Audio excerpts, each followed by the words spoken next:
Hello everyone, आज हम करने वाले हैं क्लास 9 का चैप्टर जिसका नाम है the pot maker. Kaveri book का चैप्टर नंबर 2 है ये। उसके क्वेश्चन आंसर्स जिसमें हम करेंगे critical reflection, read the extract given below and answer the questions that follow. ठीक है, मतलब ये आपका जैसे let us think and reflect वाली एक्सरसाइज है। तो यहाँ पे हमें एक एक्सट्रैक्ट दिया हुआ है जिसके बेसिस पे कुछ क्वेश्चंस हैं, उनके आंसर्स हमें करने हैं। तो फर्स्ट एक्सट्रैक्ट है, pounding the stubborn clay inside bamboo cylinders to soften it also tedious. So many times I have dropped the mold out of sheer exhaustion and have had to start all over again. यहाँ पर जो सेंटिला है उसकी mother बात कर रही है कि जो पोट मेकिंग का प्रोसेस है वो काफ़ी ज़्यादा टीडियस है और बहुत ज़्यादा टाइम टेकिंग है, मतलब बहुत टाइम भी लगता है उसमें और बहुत ज़्यादा मेहनत भी लगती है। ठीक है, तो वो उसके बारे में बता रही है कि जब बैम्बू सिलेंडर्स में क्ले को मतलब जो है पाउंड किया जाता है, सॉफ्ट किया जाता है, तो बहुत टीडियस होता है। और फिर वो अपनी जो है एग्जॉशन के बारे में बात कर रही है कि ये जो है थकाने वाला प्रोसेस है। फिर बोलती है it takes months to bring out a batch of pots after so much labour. ठीक है, एंड द रिवॉर्ड, यहाँ पे वो एक क्वेश्चन अराउज करती है कि और रिवॉर्ड बदले में क्या मिलता है? अ फ्यू रुपीज, सिर्फ कुछ rupees. But if Sentila learns weaving she can make much more money besides providing enough cloth for the family. वो प्रेफर करती है कि जो उसकी बेटी है सेंटिला वो वीविंग सीखे, because weaving is not messy like pot making and it can be done indoor all seasons. Also, the time spent on weaving one shawl is much less than and the return is handsome. ठीक है, तो वो weaving के benefits बताती है। ये था हमारा एक्सट्रैक्ट। अब हमारे पास कुछ क्वेश्चंस हैं। पहला क्वेश्चन है, choose the correct reason for the given assertion. Assertion है the effort in making pots is far greater than the returns. ठीक है, the effort in making pots is far greater than the returns. The process of pot making, अब इसके जो reasons बताए गए हैं, the process of pot making is quite tiresome and long and one hardly earns much.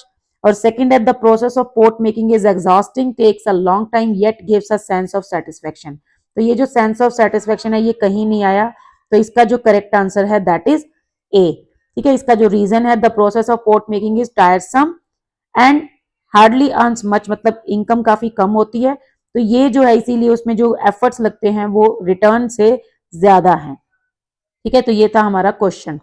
Second question है, why does Arenla want Sentila to learn weaving. वो क्यों चाहती है कि वो वीविंग सीखे। तो इसमें आप जो है जो क्वेश्चन है उसका आंसर थोड़ा सा मॉडिफाई करके लिख सकते हो। इसमें आप आंसर बता सकते हैं, because pot making is messy process, it takes so much time, it is tedious. उसके बाद ये कहती है कि if Santilla learns weaving, she can make much more money besides providing enough cloth for the family. So that is why Arenla wants her to learn weaving, because weaving makes good money, enough money, and more money than pot making, and it can help providing in enough cloth for the family as well. Okay, and this is this takes less labor, this is less tiring, and it give more return. ठीक है, so that is why she wants her to learn weaving. Next question है, state one advantage that weaving has over pot making. एक हमें advantage बताना है जो weaving का है पोट मेकिंग में नहीं है, तो ये आप बता सकते हो यहाँ पर। ये थर्ड क्वेश्चन, ये सेकंड क्वेश्चन का आंसर था, ये थर्ड का आंसर हो जाएगा। Weaving is not messy like pot making and it can be done indoor all season. एक तो ये बेनिफिट है, दूसरा यहाँ पर भी दे रखा है, एक और बेनिफिट भी दे रखा है, it is time less, it takes less time on weaving one shawl and return is handsome. ठीक है, तो आप इसमें से कोई भी आंसर्स जो है रीजन मेंशन कर सकते हो एडवांटेज। फोर्थ क्वेश्चन है, choose the sentence that uses the word handsome in the same way as in the extract. Extract में जो हैंडसम है वो किसी लड़के के लिए यूज नहीं हुआ है, वो अच्छे रिटर्न के लिए यूज हुआ है, अच्छी पेमेंट के लिए। तो इसमें जो है पहला है, my father is a handsome man, so no it is wrong.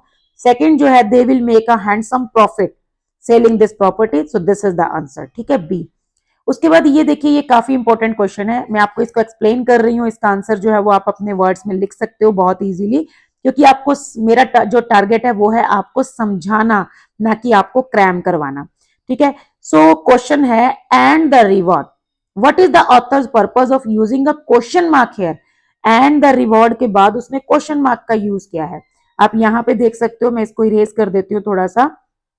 मतलब जब वो कहती है ना कि इतनी मेहनत लगती है और बदले में क्या मिलता है, ठीक है, जस्ट अ फ्यू रुपीज, तो ये देखिए आप यहाँ पर, एंड द रिवॉर्ड, यहाँ पे उसने क्वेश्चन मार्क लगाया है, अ फ्यू रुपीज। तो ये क्यों लगाया है? So this gives means an effect to the language.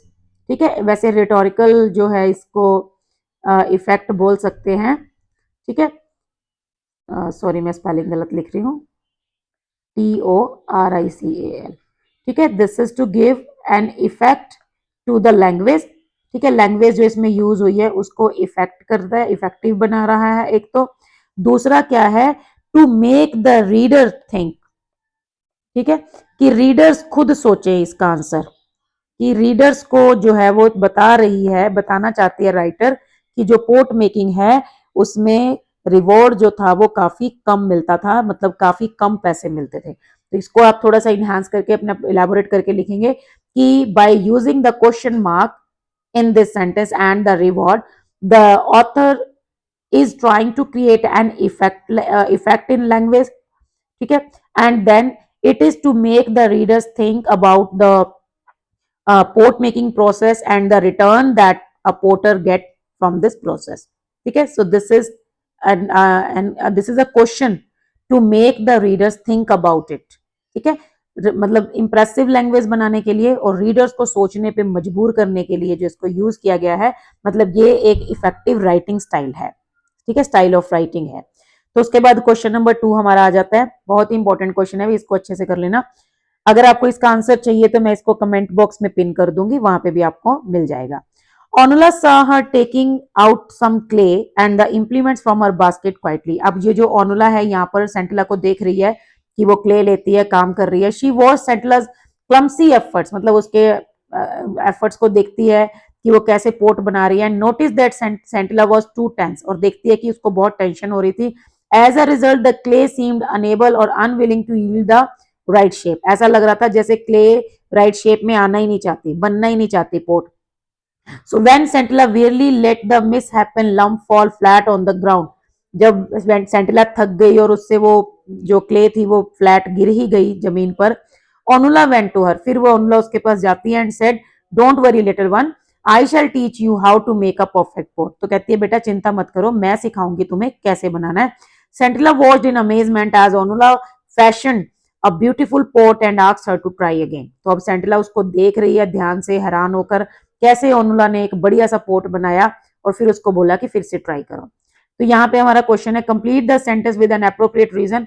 ओनुला feels सेंटिला's effort at making a port is clumsy because she was, और सेंटिला was tense।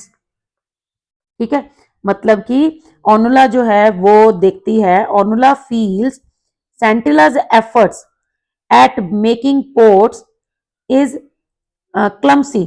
ठीक है, वो उसको क्लमसी क्यों बोलती है? बिकॉज। तो इसमें हमें आंसर बताना है, इसको कंप्लीट करना है। Because Sentila was too tense and anxious while working. ठीक है, एक तो उसको टेंशन बहुत हो रही थी और एक वो काफी एंशियस फील कर रही थी जब वो काम कर रही थी, तो इसीलिए वो उसके एफर्ट्स को क्लमसी बोलती है। ठीक है, उसके बाद नेक्स्ट क्वेश्चन है, choose the correct option to complete the following sentence. Don't worry little one, I shall teach you how to make a perfect pot. So this shows that Onula was, Onula कैसी थी? Sincere and generous, forgiving and thoughtful, thoughtful and generous. तो ये दो qualities हैं जो उसकी यहाँ पे रिफ्लेक्ट हो रही हैं कि वो उसके बारे में सोच भी रही है, थॉटफुल भी है, जनरस भी है। ठीक है, and forgiving and sincere. Forgiving होता है जब कोई माफ कर देता है, कोई गलती हुई और उसको माफ कर दिया, तो यहाँ तो गलती वाला तो कुछ है नहीं। ठीक है, सिंसियर आपको पता ही है कि जो सिंसियर होता है अच्छे से बिहेवियर करता है। जेनरस हो गया वही पोलाइट थोड़ा, और थॉटफुल जो उसके बारे में सोच रहा है। तो यहाँ पे जो करेक्ट कॉम्बिनेशन है दैट इज सी। उसके बाद नेक्स्ट आता है, which among the following is the effect of a cause. ये है इफेक्ट एंड कॉज से रिलेटेड क्वेश्चन, मतलब कॉज मतलब कुछ हुआ, रीजन, उसका फिर क्या रिजल्ट आया, इफेक्ट। तो ये कहते हैं एज अ रिजल्ट। देखो सिंपल सी बात है, इफेक्ट का मतलब क्या है? रिजल्ट, और कॉज का मतलब क्या है? रीजन। तो यहां पर जहां पे आपको रीजन और रिजल्ट की बात मिले वो वाला, तो आप सिंपल अगर देखो ना, सिंपल सी बात है, यहाँ पता ही चल रहा है कि as a result, result word ही आ गया, तो फिर तो ज्यादा टेंशन लेने की जरूरत ही नहीं है, आंसर सीधा मिल गया आपको कि as a result the clay seemed unable और unwilling to yield the right shape. ये किसी काम का कोई रीजन रहा होगा, उसका रिजल्ट है। मतलब वो बार बार परेशान हो रही थी ना, तो उसका रिजल्ट क्या हुआ? ऐसा लग रहा था कि जो क्ले है वो शेप में आना ही नहीं चाहती।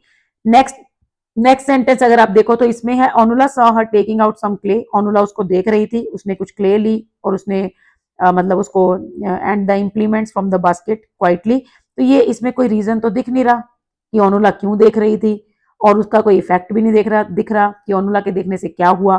तो ऐसा रिजल्ट और इफेक्ट नहीं है, तो ये इसका जो आंसर है दैट इज ए। उसके बाद नेक्स्ट है Onula fashion a beautiful pot. Here the word fashion means sorry created, styled नहीं। देखो हम फैशन और स्टाइल को एक साथ मानते हैं कि हम अच्छे से स्टाइल कर रहे हैं तो दैट मीन्स फैशन। यहां पर जो वर्ड यूज हुआ है कि Onula fashion a beautiful pot, that means कि उसने एक बहुत अच्छा पोट जो है वो सुंदर क्रिएट कर दिया, बना दिया। So that is creative. उसके बाद हमारा लास्ट क्वेश्चन है how might Sentila have felt when she saw the misshapen lump fall flat on the ground. इसमें देखो ये आपके जो नेक्स्ट क्वेश्चन है इनमें भी सेम क्वेश्चन आ जाता है। तो यहाँ पे जो आंसर है उसका आपको 3 वर्ड्स में आप आंसर दे सकते हो। How might Sentila have felt, तो आप इसको आंसर ऐसे दे सकते हो कि सेंटिला, यहाँ पे आ जाएगा बीच में माइट, ठीक है। सेंटिला माइट हैव फेल्ट। अब फेल्ट क्या फेल्ट किया, यहाँ पे आपको 3 वर्ड्स ऐड करने हैं बस। सेंटिला माइट हैव फेल्ट, एक तो हो गया डिसहर्टन, ठीक है, एक हो गया फ्रस्ट्रेटेड, ठीक है, और वो क्या फील कर रही थी, डिसहर्टन, सॉरी ये हो गया, एक हो गया आपका फ्रस्ट्रेटेड, एक आप लिख सकते हो अशेम्ड, उसको शर्म भी आ रही थी कि भी ये क्या हो रहा है, उससे हो क्यों नहीं रहा। इसके अलावा भी आप और भी वर्ड्स यूज कर सकते हैं, डिस्करेज हो गया जैसे, ठीक है। तो ये भी आप इन 4 में से आप कोई भी 2 या 3 वर्ड्स जो है वो यहाँ यूज कर सकते हो। So how might Sentila have felt, so Sentila might have felt disheartened, frustrated, ashamed and discouraged। आगे सेम वही when she saw the misshapen lump fall flat on the ground। ठीक है, तो ये थे हमारे क्वेश्चन आज क्रिटिकल रिफ्लेक्शन वाले, that is extract based questions. ठीक है, तो आज के लिए बस इतना ही, मिलते हैं नेक्स्ट वीडियो में, तब तक के लिए थैंक यू, बाय बाय।